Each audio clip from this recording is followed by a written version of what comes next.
They're great. I really like them as a person and as a content creator. And like, I know it's weird to like shout someone out that's streaming at the same time as you. And I guess in essence, she's like my competition. Like, I mean, like, I guess who cares? I don't care.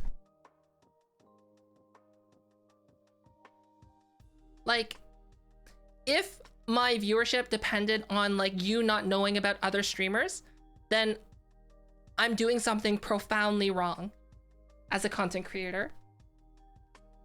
Right?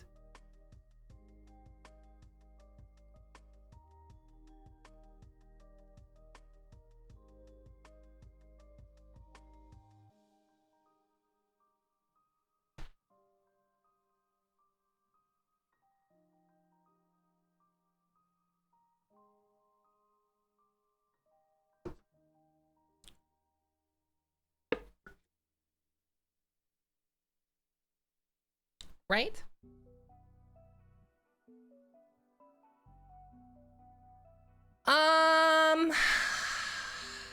Okay.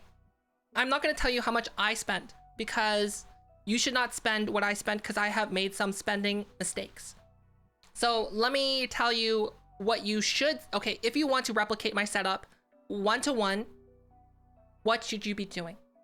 Okay, and I'm going to do it in the most economical way possible. Okay, so you make your own model in Vroid Studio for free, or you can go to Boot. So like, let's open a calculator. Oh my gosh, Algie. Thank you for the 2 months. Okay, let me open calculator. Okay, so I'm gonna go the cheapest route possible to get a quality setup like this. Okay. So Vroid Studio model, make your own make your own model or get a free model from Booth. So that's free. That doesn't cost anything. Then from my experience, you would probably need minimum like a 5600X, 2600X, 3600X, whatever you can get your hands on. I would recommend the 5600X. So that would be, how much is that going for right now? The MSRP is $299, so like $300 plus RAM, 16 gigabytes of RAM would probably be about $100. Actually, it would probably be like 90, like maybe $90. Then a power supply that's decent, probably like $80. Graphics cards that are not ridiculous in price. Oh, wait, what? Plus $299. Graphics card that's not ridiculous in price, assuming you can get one for MSRP. You should get a like RTX 3060 for MSRP, which is $399.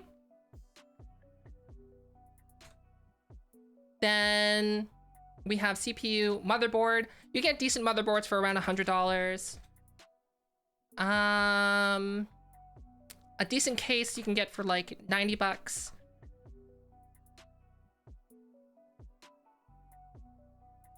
SSD, you can buy like a Crucial M500 for about $100, 500 gigabytes. So that's $888 plus 100.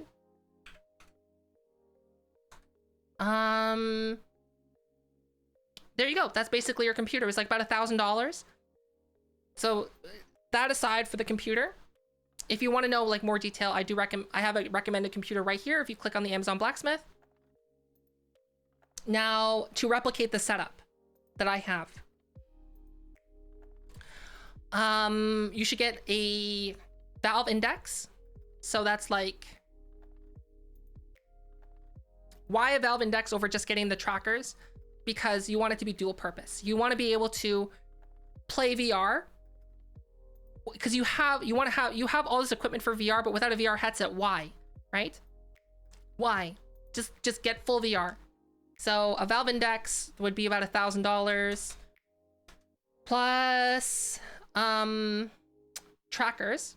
So you'd probably want 1, 2, 3, 4 additional trackers. So that's plus $400 plus an iPhone. If you buy a used iPhone X, that is $300. So to replicate this setup without the track chair and the track microphone, because like if you want to do track, like you don't need those things, right? It's like, you don't need it. Trust me, you don't need it. No one cares. How, like, think about how often do I move this mic? Not very often. If I just had a stationary mic, most of you won't tell the difference. So it's about $1,700 US. You get a VR headset out of that. You get additional trackers, meaning that 3 of 4 of those trackers you can use for full body tracking in VR. So they have dual purpose for VTubing and full body tracking. And most of that cost is, oh, and you get to have a phone, dual purpose.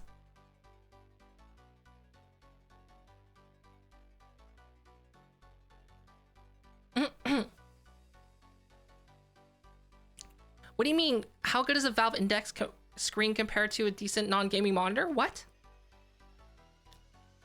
What? A Index is a VR headset and a monitor is a monitor. Those are two things that are not the same. Yes, they're using Vive trackers. So if you wanted to have a tracked mic and a tracked chair, you just need to buy a tracker for each, and that would be an additional $100 a pop. But here's the thing, right? Having a cool setup does not mean you are going to be successful. Great example, Nux Taku, Nux, the Nuxanor, the Lord Flexanor himself. How did he rise to fame? Did he have a fancy VTubing model? No, he literally used a PNG. You do not need to have a fancy setup to be successful.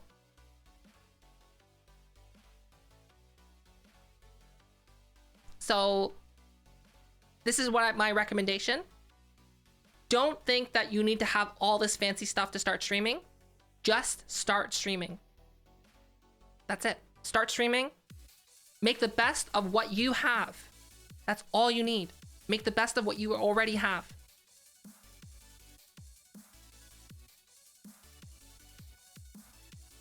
Right?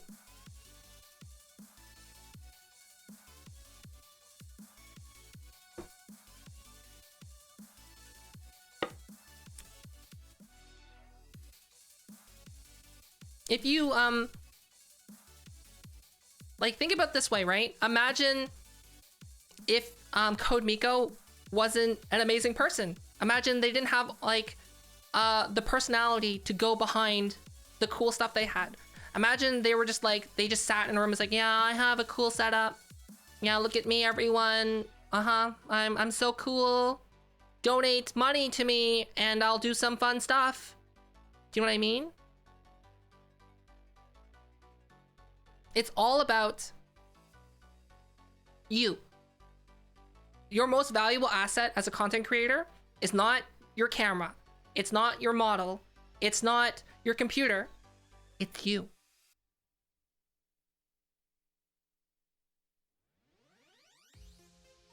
What do you mean? You don't get ASMR. The microphone won't pick up the drinking.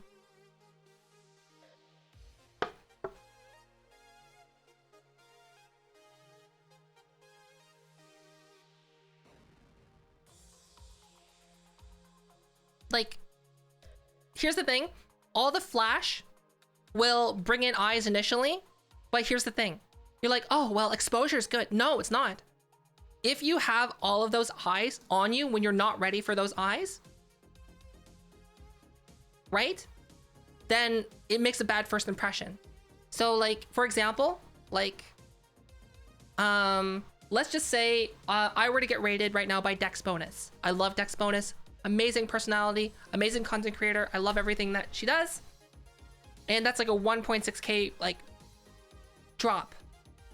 I don't have the I don't think I'm entertaining enough to hold on to that many people. Right? And think about it this way, right? If I were to raid someone right now with 3 viewers and like they don't know how to talk to stream, like, would you guys stay?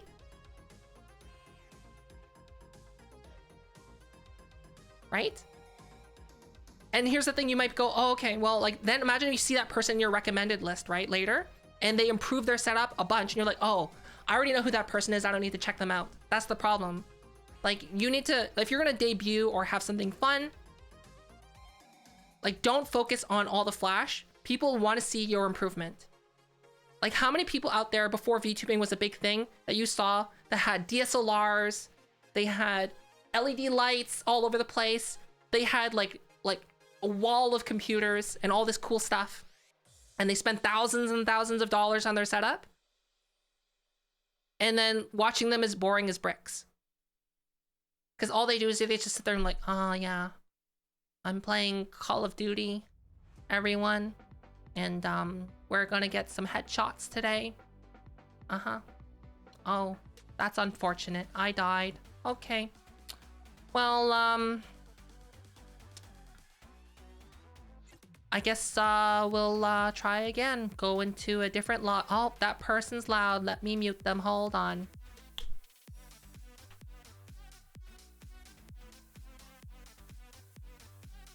Yeah. Oh my gosh. Yeah, PewDiePie. Think about it. Yeah, right? Like, PewDiePie, I guess, is a really great example. Has the jankiest setup. But people come because PewDiePie's content is good. They love him as a personality. You don't need to have like a big personality. I think you just need to have something to like be interesting. Right? You just need to be interesting. But like, do you know what I mean? Like, I'm a boring person. I'm not good at socializing, but like, I've just gotten good at talking to stream. And that's just come with practice. Like, do I feel resentful? Okay, so there's people out there who just start streaming, right? And they're like, oh yeah, I've been streaming this 6 months and like, I'm streaming to like 1,000 people now. Like, do I go, oh, I'm like, that should be me? No, they had the personality, they had the setup, they had the opportunity, and obviously they're successful for that reason. Like me, for example, I have to learn how to talk to stream, how to be interesting, I guess. I don't think I'm interesting, but people do, I guess, and I've gotten arguably better at talking to stream than I did before. Like, when I first started talking on stream, like, I was streaming on an alt account, and literally my entire time was like,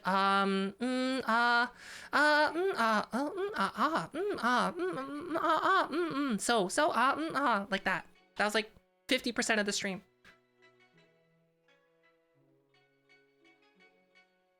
Like, I'm not saying I'm not like genuinely not expressing myself, but like, do you know what I mean? Like, I wouldn't talk to a person the way I talk to stream, because like stream, you're talking basically right now, I'm talking to text into a void. My voice is just going out into the void and I get feedback through text.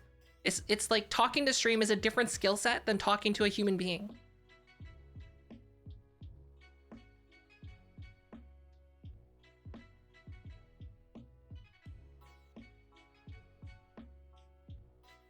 Hi, Lux.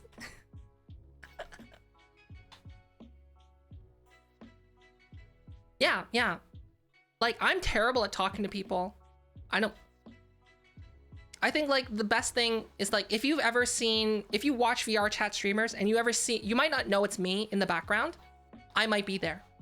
I'm not using my model. I'm using a different model, and I don't talk. I'm just like this. Just like people watching or doing something in the background. Like, that's me in my native environment.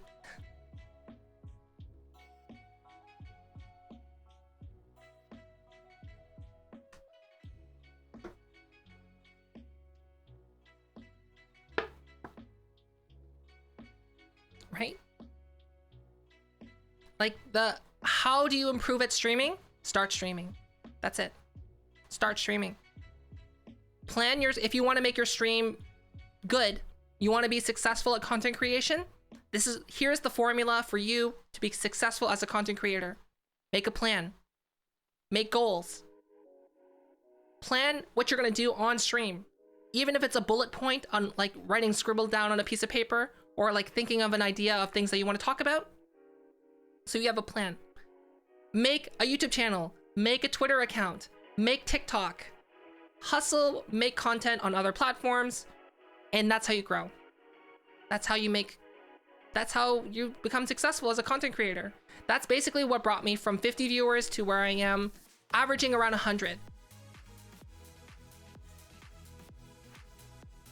Literally, if you go in to look at my channel analytics, before January, I was sitting at like 50 viewer average.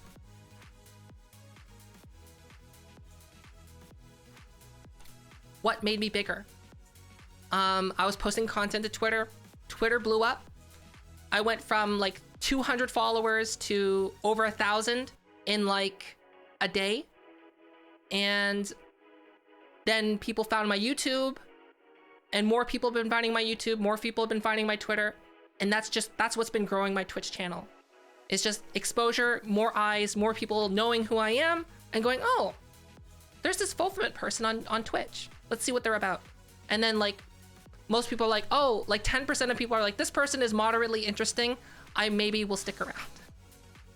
Most people are like, this person's boring. Hi, Lisa. Hi, Super Nintendo Chalmers. Meow. I'm learning. Yeah. That's actually good. That's a good advice right there. Sonic, thanks for the 10 bits.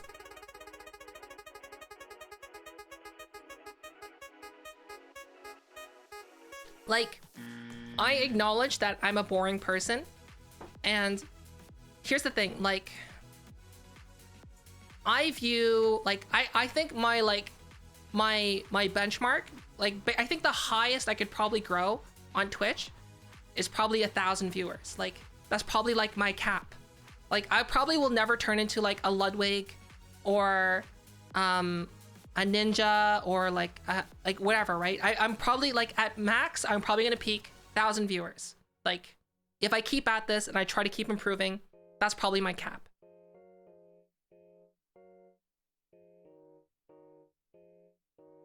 Like, I'll be honest, like, I think that's the probably the best I can do.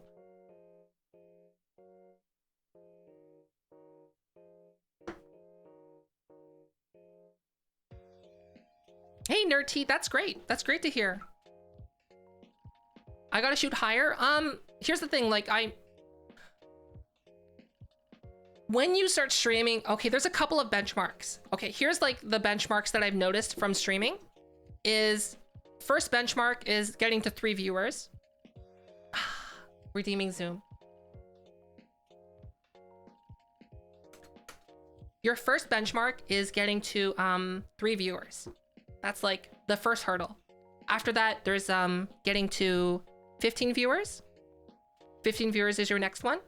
Then I've noticed like around 30 to 40 is like your next like hurdle to get over. Then 60, around 50 to 60, like that grind of like, can I get to partner status? Can I complete the path to partner? But like you're stuck at like 50 to 60 viewers. Then after that, once you hit like partner or partner range, like it's like 75 to 110 is like the next like hurdle to get by. That's where I am right now. I'm there. Why am I? But you might be like, Fofa, but you're sitting at like over 200 viewers right now. I got raided. You cannot count raids to like give you viewership, I guess, if that makes sense.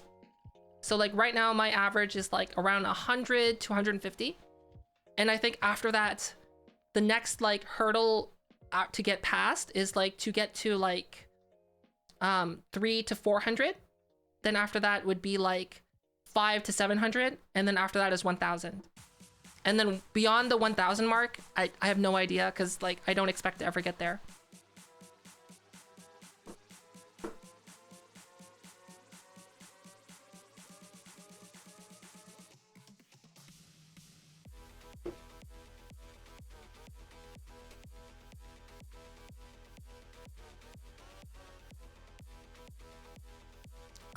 Patience and consistency, but here's the thing. Patience, consistency, and the drive to improve, and the knowledge of how to do things. Right? So like there are people out there that I know personally that have been streaming like nonstop every day on a regular basis, and they're not. But the thing is that they don't improve their stream. Literally, their stream is just them, like with a camera / their model, and like they're just like, oh yeah, I'm streaming. They don't do anything. It's just them playing a game. And at the same time, they're like, why am I not growing? Because they're like, oh, you should try this, and like, oh, I don't want to. Or oh, it's like, make a YouTube channel. Make content for YouTube. And then all they do is they post their VODs to YouTube. No. Don't post your VODs to YouTube expecting that to grow your Twitch channel. You have to make new content for a different platform. Right? Like, think about it this way, right? Do you want to watch someone's VOD? Like, think about how often do you watch, like go on your followers list right now, right? Scroll down to the very bottom of whoever's there. Would you watch that person's VOD on YouTube? No, you wouldn't. Right? Because why? Why would you want to watch like someone's 3 to 8 hour VOD of them playing a game and not like, and then talking to chat? Like, at the very least, you should be editing your VODs and like getting highlights and clips, and like that's like the least you can do. What you should be doing is making new content. And if you go, oh, Fofa, I don't have time to do that. Well, I got a solution for you. It is what have I been doing. Take time to plan what you want to talk about. Do it on stream. Right now, stream is basically advanced recording software. You can just plan a YouTube video, record it on stream, highlight it, and download it. Done. Upload to YouTube. Done.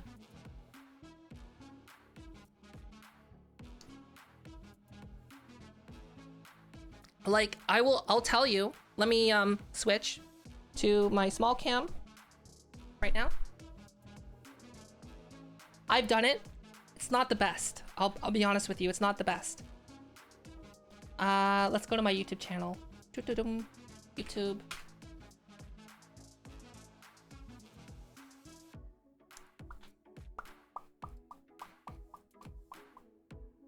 Okay, so here's the thing.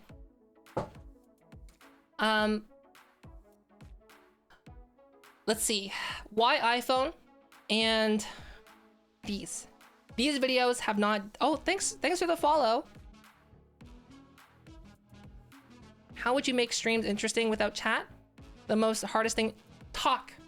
Just talk about something. Like Ludwig talked about how they would play a piano on stream and they would play one song. And when a new viewer, like they saw their viewer count went up, they would play a song to them and like make a song. They left. They didn't say anything. Then a new person comes in. They just played the same song. Speak to yourself. Talk about something interesting. Think about like, what can you do? So for example, like here, like this is not the best video I've done. I'll be honest with you. The quality is not on par with a dedicated recorded video. I've been short on time. So this is like what I had to resort to doing. Hi, Kane. This was recorded on stream. What I did was I prepared a PowerPoint. I talked about it and I recorded it. And then it went, I did some light editing on it and then I uploaded it to my YouTube channel. Like it's gotten 2,000 views. This was uploaded 2 weeks ago. Normally at this point, I usually get 1,000 views within a week. So like, this was actually quite slow to start. If it was like on my other videos that I have dedicated recordings to, like you could see they do a lot better.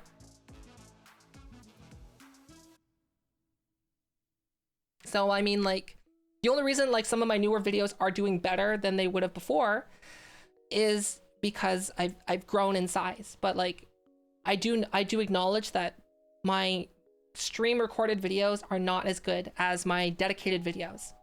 But like, this is like the next step. If you don't have time, but you have time to stream, use that time to make content for YouTube. Think about Twitch as your recording software. So like, if you don't know what to talk about on stream, plan a YouTube video. Use your stream to record a YouTube video. Why not?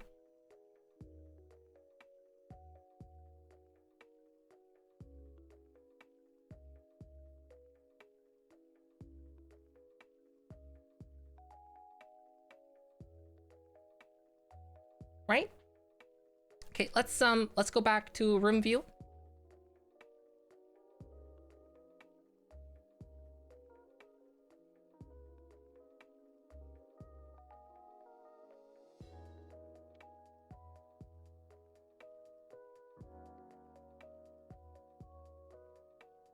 Yeah, I would say like the very least you can do is edit your VODs to be like 10 minutes or less of content, or like highlight some things. And then the next step would be like record, basically do what I'm doing now that I don't have a lot of time. But ideally you should be making new content specifically for YouTube. Like that's not on your stream. But like I do acknowledge that there's the way that I'm doing it currently is like I could be more successful if I did a better job, but I'm smooth brain.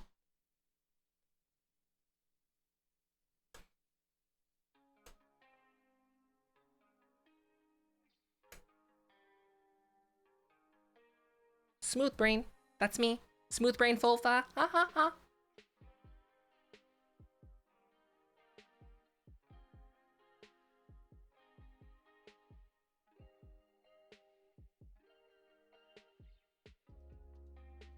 Just draw on the wrinkles. Okay, yeah, I'll do that. I'll draw on, I'll get the Sharpie marker, shave my head, and just draw on all the wrinkles.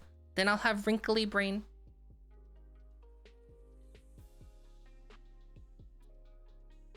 Exactly. You could be literally the most entertaining person on Twitch. You might not get any views. Twitch has no discoverability. Here's how you get discovered. Content on other platforms. And you might be going, oh, well, I found you through a recommendation or through a raid.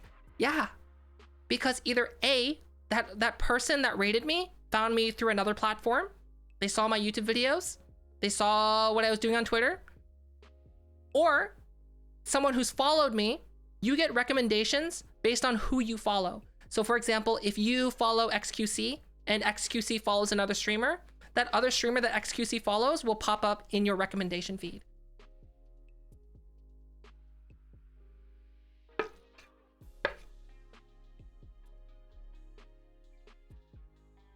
No, raids are not important. Raids help, but here's the thing. How often have you been in a raid where like, oh, yeah, we're gonna raid a small streamer today? Yeah, I'm such a good person. Yeah. Okay, we're gonna let's get our raid message going. And they raid a small streamer. How often do you go back and watch that small streamer? Right? Do you think like if XQC raids me right now, I don't know if they're streaming, they're probably not. Do you think that like XQC viewers are gonna come back to me the next day? No, I don't expect that.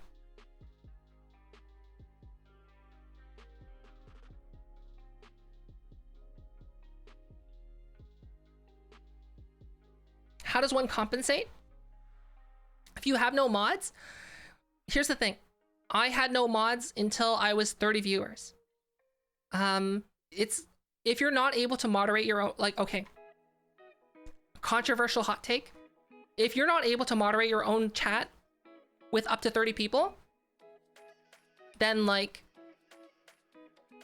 you need to find a mod, or maybe like you need to think of a solution.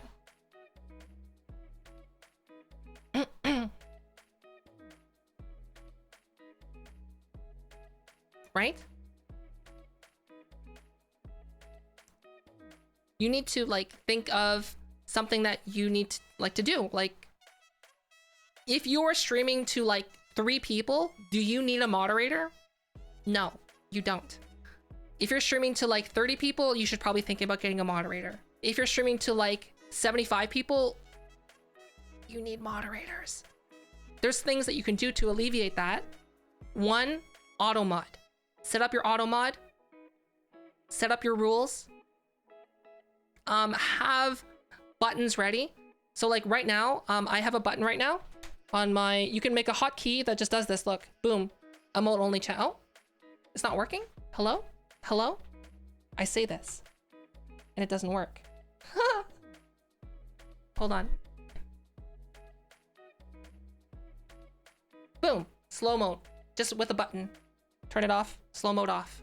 Have stuff like that set up so it's easy for you to do things like that. Or I can go like this, like sub chat off. See? Like have things like that ready, because auto mod will help you a lot with like getting rid of like terrible things. And then like for example, like let's say you get a spam bot or like people that come in and start spamming your stream. If you have a hotkey ready for those things, like, oh, someone comes in and starts spamming, you can emergency like go follower only mode. Those people can't spam anymore. They start following whatever, sub chat only. Slow mode. Basically like just the, like if you're gonna start streaming, try to set that stuff up.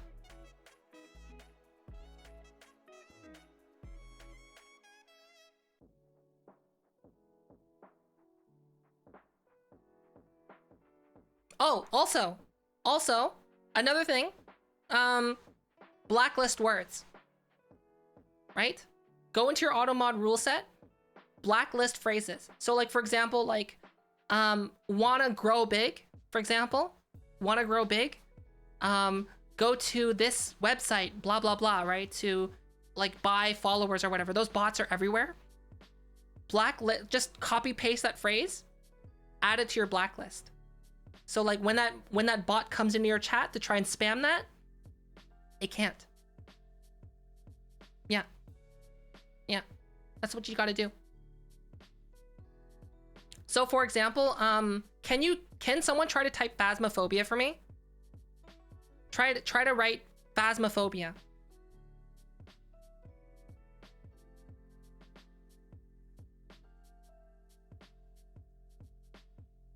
Oh no. Oh, did someone get rid of that? I had it blocked for a while. Never mind. Wait, can some of you write it and some of you can't?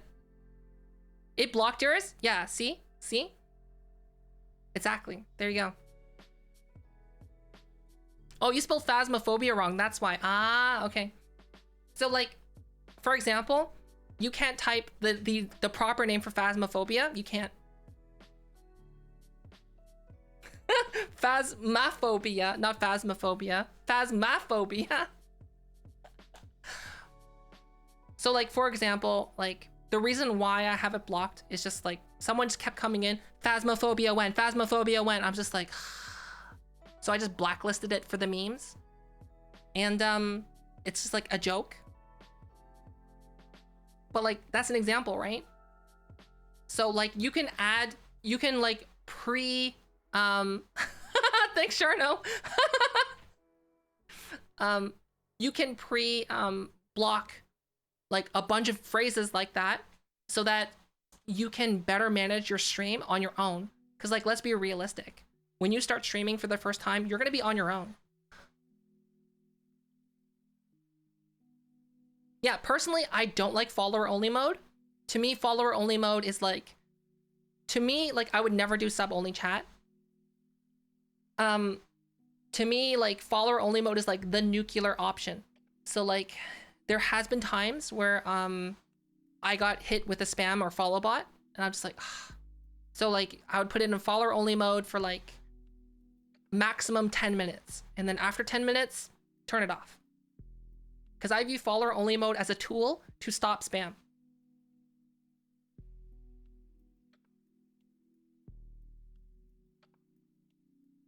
Right?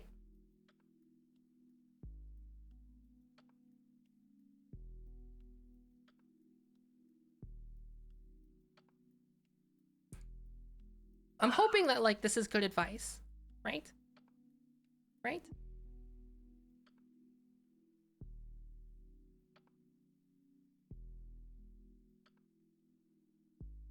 Yeah, like literally just filter is like anything that you want to say. Just go ahead and filter it.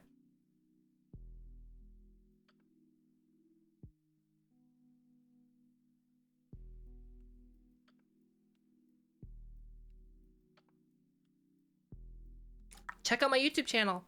I have a video specifically like how to help avoid spam. Like some of my things I have on YouTube, some of these things I haven't talked about on YouTube in a lot of detail.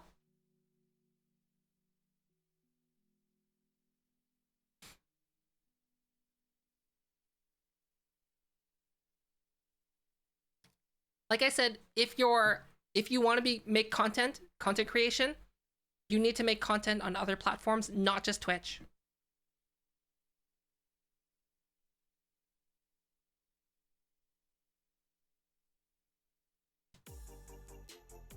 And here's the thing too, right?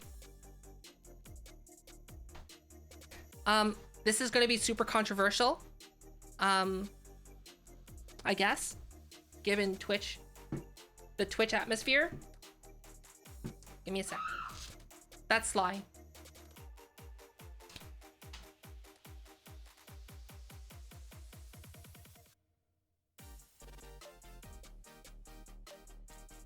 Okay, so raids. Sly's playing Dead Space, so she's getting scared. Raids.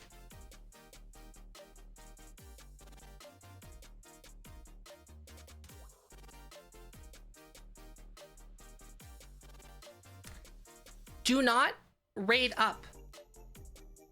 Like, I know this is bad for me to say this, as I do get raids from some people who are smaller than me, but like that's because like those people, like here's the thing, in general, if you don't know someone, don't raid up. The only time when can you raid up is when you have an established relationship with that person, right? So for example, like if one of my friends that I know or someone I know like often, or they come and chat often, if they come in and I recognize them and they raid, like let's say like 3 viewers, I appreciate that. I'm like, oh hey, you should check them out definitely, because like I know who they are. But like think about it this way, if I were to suddenly like raid is Ludwig still streaming? Let's find out.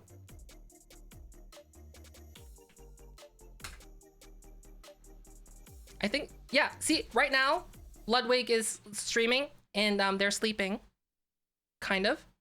Looks like they're wrestling, like awake, right? If I were to raid Ludwig right now, what would happen? Nothing would happen, right? They have no idea who I am. There's no prior established relationship, right? They don't know who I am. Yeah, like I probably won't even get a shout out. Yeah, exactly. So if you're gonna raid someone completely new that you don't know, raid someone that's the same size. The only time you raid up is if you have a established relationship. The only time there's a difference is that raiding down is fine. There's nothing wrong with that. Like, I've grown from people who've like dropped big fat raids on me, and like that's fine to do, right?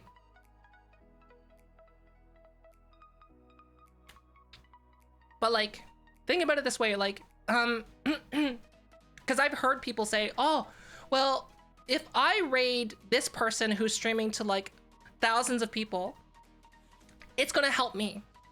No, it's not.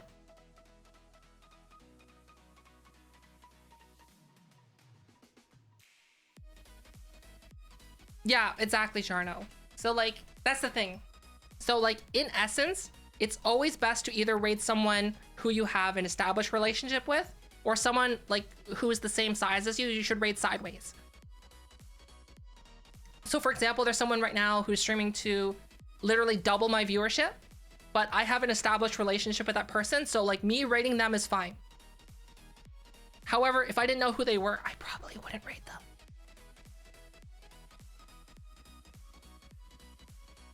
Yeah, yeah.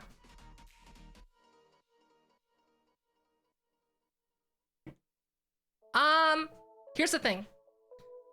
Collabs don't help you. Don't collab with people that are bigger than you, right? Think about it this way. Like, once again, I'm gonna use Ludwig as an example. If Ludwig did a collab with me, do you think it would grow my viewership? No. Like, maybe I'll have a temporary boost in viewership for the time that people are, like, I'm doing a collab with Ludwig as an example.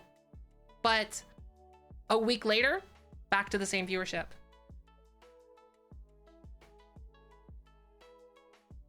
You should collab with people that are a similar size as you. So you can like have like that mutual growth, right? You can like have that camaraderie.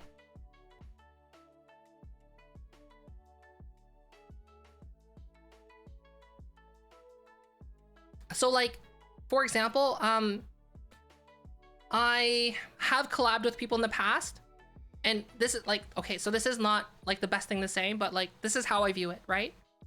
If I were to collab with someone,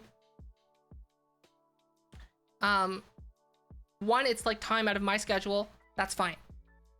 But here's the thing, it is their stream, it is not my stream, and it would be super duper rude of me if all of a sudden like I tried to commandeer their stream and take over, right? Because people, do you know what I mean? Like, it's their stream, people are there for them, they're not there for me. So when I go and I do a collab, I'm down for that, but like I'm there to either one, support their content to make their content better, or just to play with them. If that makes sense.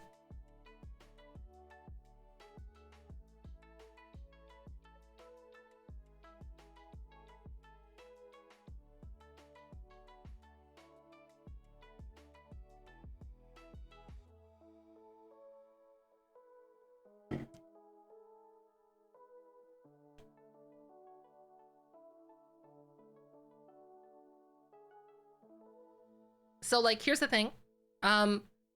Before you collab, don't focus on collabs. Focus on growing your content. Focus on YouTube. Focus on Twitter. Focus on TikTok. Focus on making great content first. And worry about those things before worrying about doing collaborations. Like, those are the key things.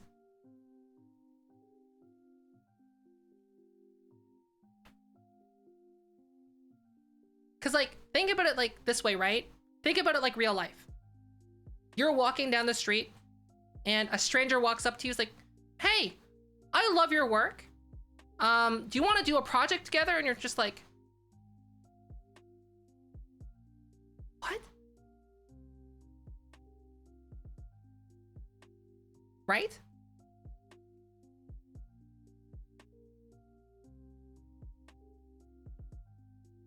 Focus on growing yourself, improving yourself first, because you don't want to rely on someone else to grow your channel, because then you're not growing your channel. Your channel is not growing because people want to see you. They're growing because someone else is like, watch this person. You want people to come for you. It's kind of think about it this way too, right? Like,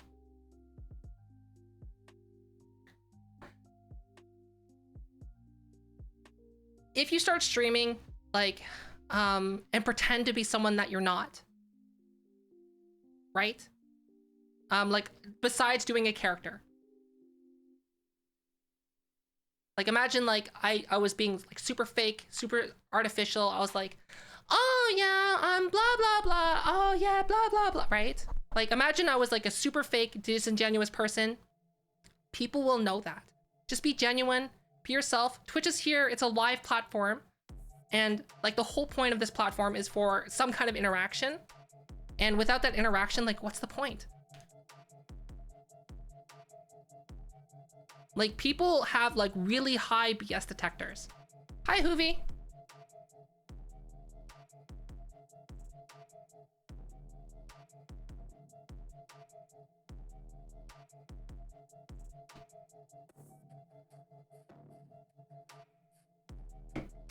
Hi, Teddy.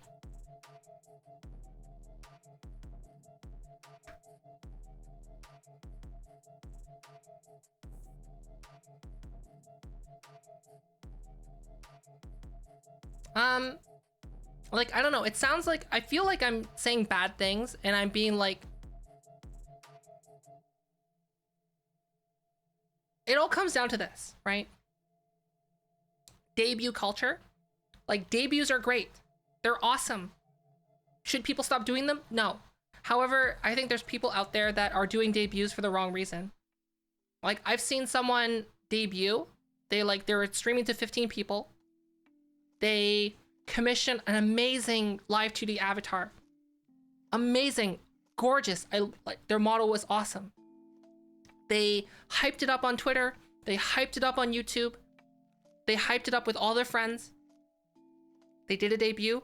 They streamed to like 200 people. It was awesome. They got so much attention. But they didn't change anything about their content. They just did the same thing with a new model. 1 week later, back to 15 viewers. So it's like, it reiterates the point. You can have all the flash, but there has to be substance to the flash.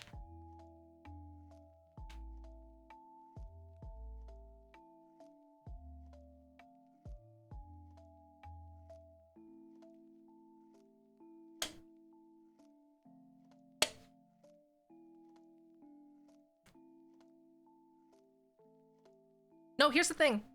Debuts help if you can handle the viewership. Right? Right? I've seen some people who have a debut and they are making great content. They're super interesting.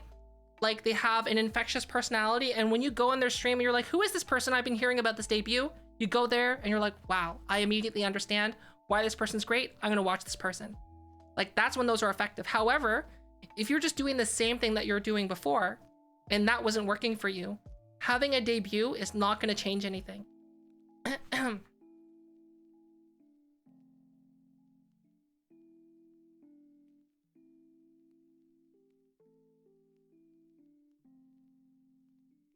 Yeah, there's no shame in streaming for a while. If anything, I think people would appreciate it more, like if they see where you've come from.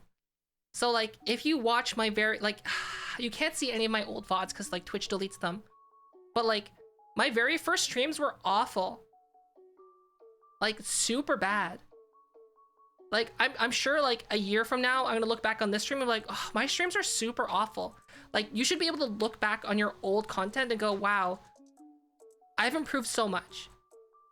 Like that's how you should be trying to handle your streams. Try to improve. Hi, Earl of Potato.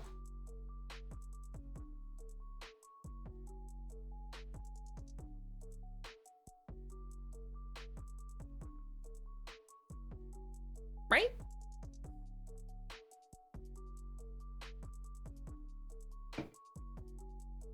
Consistencies. Here's the thing. YouTube is an amazing platform for discoverability.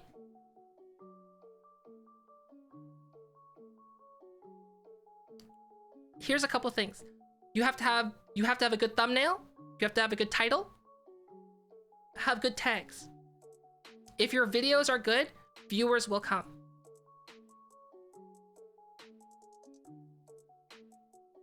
So for example, like my YouTube channel, I was just posting once a week. I started posting consistently in August, and then it wasn't until like November until like, no, end of October. Yeah, end of October, where like my channel like finally hit the benchmark to become YouTube partner. So like I'm a YouTube partner, and you might go, oh, well, Fofa, it's because you had a Twitch channel. No, at the time I was streaming to like 30, 40 people, and in the Twitch analytics, you can see where people are coming from. People are not finding me through Twitch. They're finding me mainly through the YouTube search function, and I can see what they're searching for.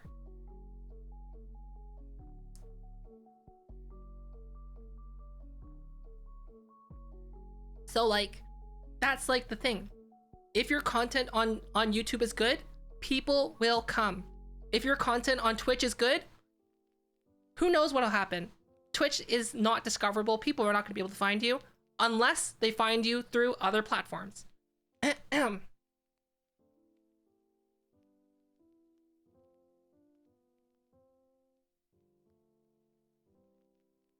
Here's the thing. Think about XQC, right? XQC can literally stream with a $10 webcam and a $10 microphone, still get thousands of viewers. Your setup doesn't matter. It's all about you.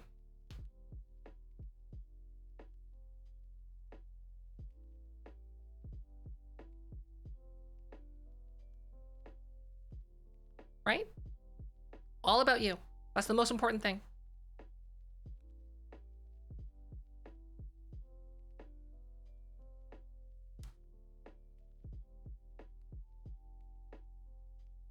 Okay.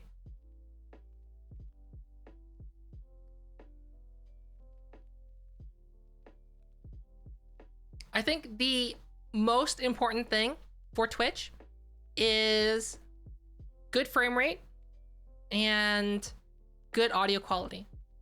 So like, for example, I would say like, if you click right here, I have a recommendation for a $50 microphone that's amazing. The Razer Siren Nano or something, mini. Like if you want to get into streaming, get that microphone and do a test broadcast.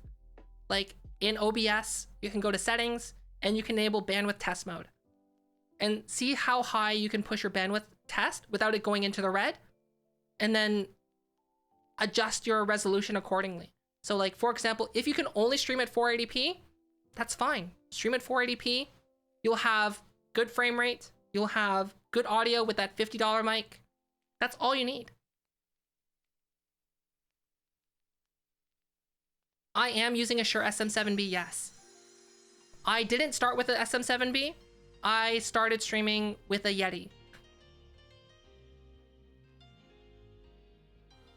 Yeah, I modeled this mic myself.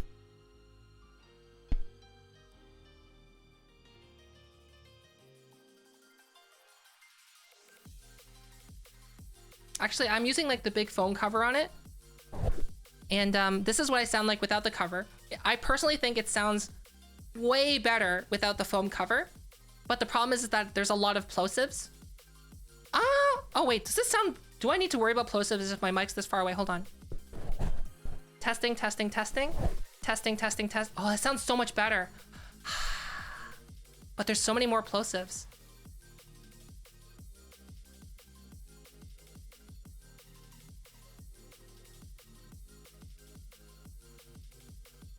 Honestly, if you want to make awesome, like if you don't have Photoshop and you want to make really great panels for down below or make great overlay elements, Adobe Spark, Canva, use that. Adobe Spark or Canva. That's like, boom, done.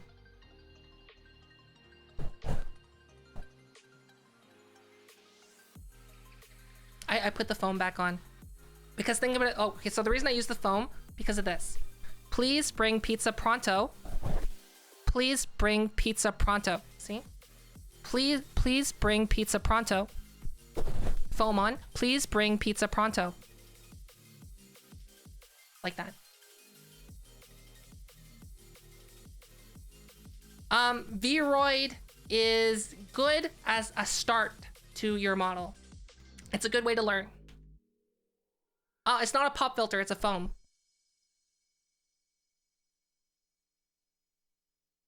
Hi, Pate. But like, you don't need an SM7B. You don't need it. Why did I get it? Because I didn't want to have Sly yelling in my stream all the entire time. And also, I'm really loud when I speak, and you don't want to hear me in Sly stream, right? So, like, honestly, the best mic you can get for your $1, 50 bucks. It's right here. I linked it in my blacksmith. The Razer Siren Nano Mini. If you want to go a step up, the Yeti or the Elgato Wave. Get the Elgato Wave, it's better. More features. And you don't really need anything else beyond that.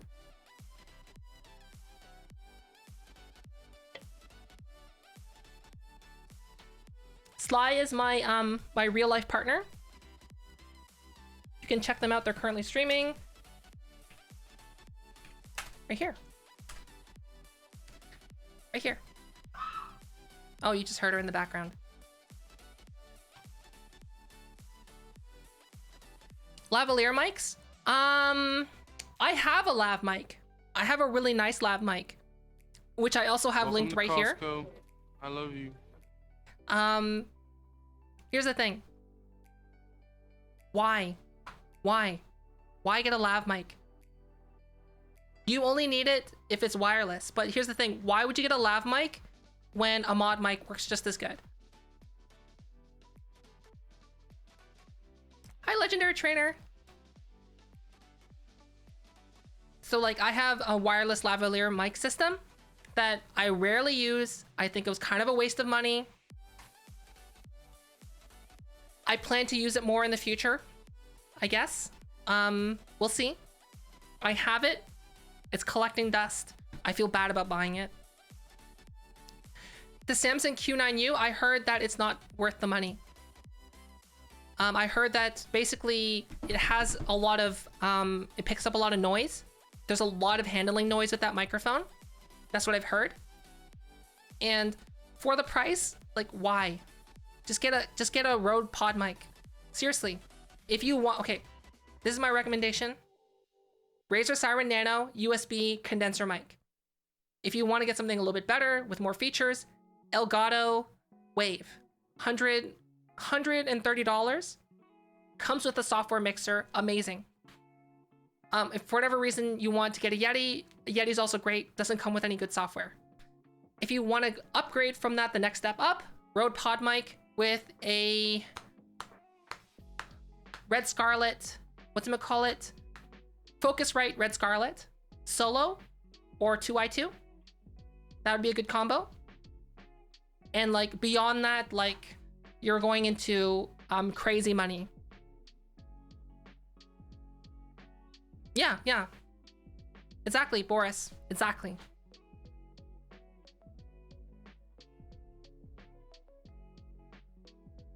Oh, awesome.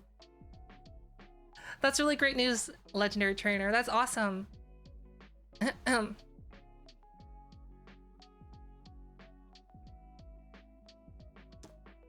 Yeah, well, like all the mics that I would personally recommend in all price ranges, I have them linked. Mixing software, you already have a Yeti. Honestly, I've had a lot of bad experiences with whatchamacallit, banana, potato, what's that called?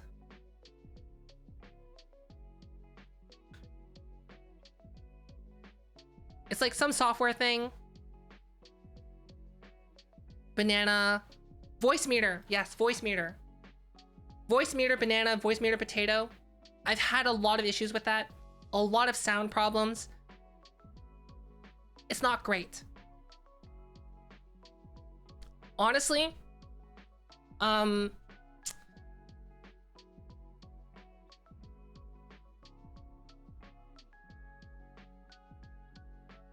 I can't really give you a great solution for a mixer because like I know lots of people do use voice meter I tried it. I got it working. I don't like it.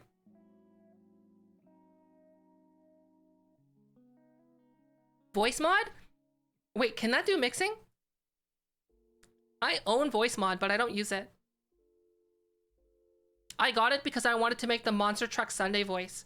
Like, Sunday, Sunday, Sunday! Check out the Monster Truck Rally on this Sunday, where this Monster Truck Destroyer destroys your mom.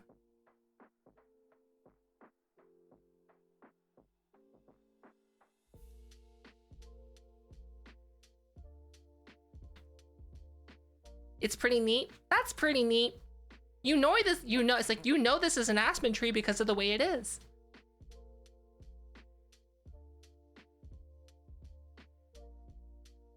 Ah, voice meter. Ah, okay, okay.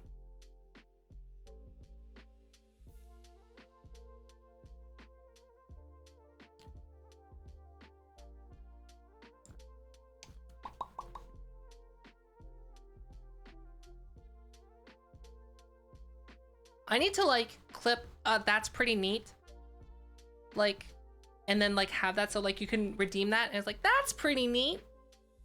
I think that'd be a good redeem, I think. But like, in all honesty, like, this is what I heard from someone's life hack, is this.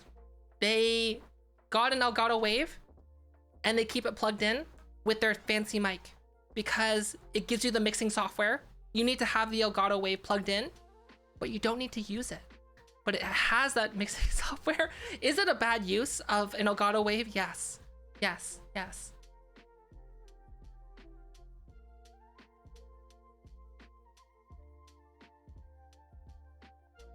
Yeah, I've had a lot of issues. Like, basically, I would say get a hardware mixer. It would probably be the best. You can get like a Yamaha hardware mixer. Those are not too expensive. You can get like a really basic one for like 50 bucks. That would be my recommendation. It's like a Yamaha audio mixer. You can get a nicer one with 4 channels for about 100, 150. But like, you don't need a mixer. Okay, chat, couldn't see you.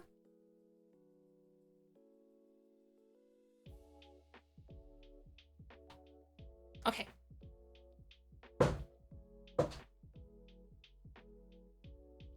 Let's see who can we bother. Is that ADC? Is that an ADC? I think that's an ADC. Let's see what ADC's up to.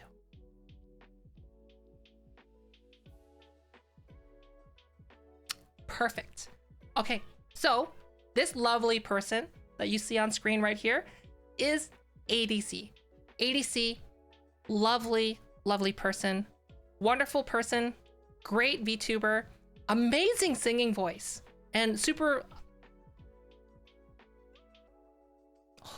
I was gonna say wholesome, but there's been some very questionable clips that have been popping up from them.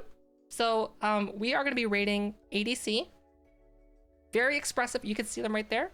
They're playing VR chat right now. So we do have a raid message. Please copy paste that raid message. Basically, we're gonna give ADC a big boop.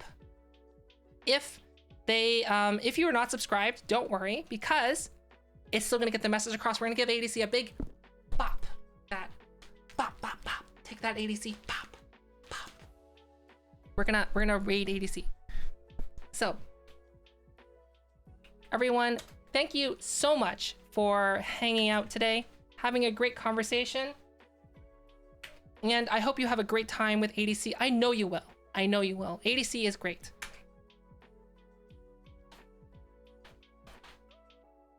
Everyone, thanks again. I will be streaming again tomorrow around the same time, so I hope to see you then. But please have a great time with ADC. Stick around. They have a wonderful voice as well. And once again, we do have a raid message. This is, which is, oh, here. No, no, hold on. This one. There we go.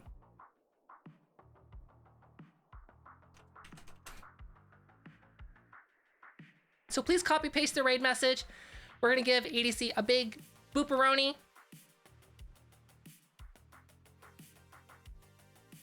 And I'll see you tomorrow.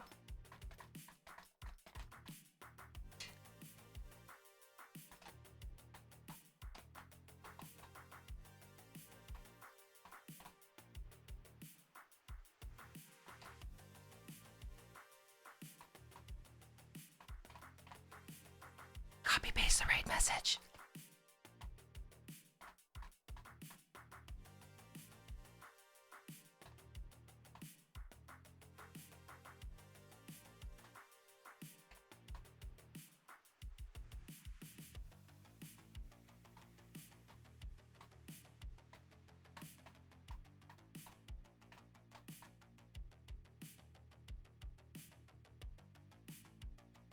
You ever had a pee, and then and the end of it, just be like, what the fuck?